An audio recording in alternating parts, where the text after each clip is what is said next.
तर बुलढाणा जिल्ह्यात सुद्धा नांदुरा तालुक्यामध्ये आज सकाळी झालेल्या वादळी वाऱ्यासह आलेल्या पावसामुळे चांदूर बिस्वा ते जिगाव मार्गावरील दोन्ही मोठी झाडं उन्मळून रस्त्यावर कोसळली आणि यामुळे मुख्य मार्गावरील वाहतूक पूर्णपणे ठप्प झाली होती। झाडं आडवी पडली होती आणि त्याच्यामुळे नांदुरावरून जिगावकडे जाणारी एसटी बस रस्त्यातच अडकून पडली। प्रवाशांना याचा मोठा मनस्ताप सहन करावा लागला आणि सुदैवानं यात जीवितहानी मात्र झाली नाही। अखेर प्रवाशांनी शेतातून पर्यायी मार्ग काढत आपलं गाव गाठलं।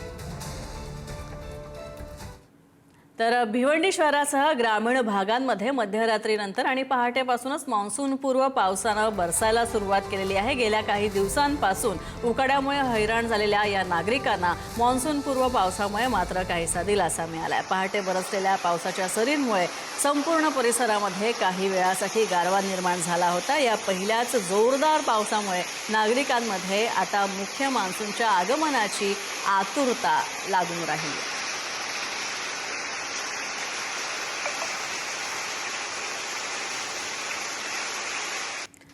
हवामान विभागानं 30 मे ते 1 जून दरम्यान अकोला जिल्ह्यामध्ये पावसाचा अंदाज वर्तवला होता आणि या अंदाजानुसार अकोला शहरासह परिसरामध्ये रिमझिम पाऊस पडलेला आहे। सकाळपासूनच वातावरणात अचानक बदल जाणवत होते आणि आकाशात ढगांची दाटी झाली आणि त्यानंतर हलक्या स्वरूपाचा पाऊस सुद्धा झाला। सध्या अकोल्याचं तापमान 41 अंश सेल्सिअसच्या वर गेलं असून तिथे काही दिवसांपासून नागरिकांना तीव्र उष्म्याचा सामना करावा लागत होता। तर रिमझिम पावसामुळे आता वातावरणात गारवा निर्माण झालाय। नागरिकांना उन्हाच्या झळांपासून काहीसा दिलासा मिळतोय। दरम्यान पुढचे 2 दिवस सुद्धा आणखी काही ठिकाणी मेघगर्जनेसह पाऊस पडेल अशी शक्यता हवामान खात्यानं वर्तवलेली आहे। तर शेतकरी आणि नागरिकांचं लक्ष आता आगामी हवामान कसं असेल याकडे लागलंय।